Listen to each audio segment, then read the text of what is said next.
আসসালামু আলাইকুম দেশবাসী। সকালে খেয়েছি ভাত বাসি, আমি আছি আপনাদের পাশে খাসি। জাতির কাছে আমার একটি প্রশ্ন, আওয়ামী লীগ সরকার, বিএনপি সরকার, জাতীয় পার্টি সরকার, বিএনপি ও জাতীয় পার্টি সরকার উন্নতি করেছে, কিন্তু আওয়ামী লীগ সরকার তার থেকে অধিক অধিক অধিক করেছে উন্নয়ন।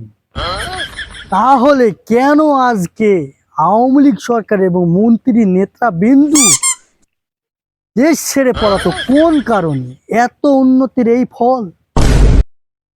প্রিয় দেশবাসী, জাতির কাছে আরেকটি আমার প্রশ্ন, আওয়ামী লীগ এর কিছু নেতা মঞ্চে বক্তব্য দিত যে আমরা ব্যতীত অন্য কোনো যে দল আছে তারা হচ্ছে সন্ত্রাস, জঙ্গিবাদ, খুন, যত প্রকারের জঘন্য কাজ আছে তারা করে। কিন্তু আজকে দেখা যাচ্ছে যে আওয়ামী লীগের নেতাবৃন্দরাই দেশ থেকে পলাতো। কেন? কোন কারণে?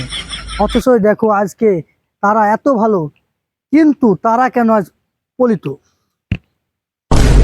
প্রিয় দেশবাসী, খেয়েছি ভাতবাসী।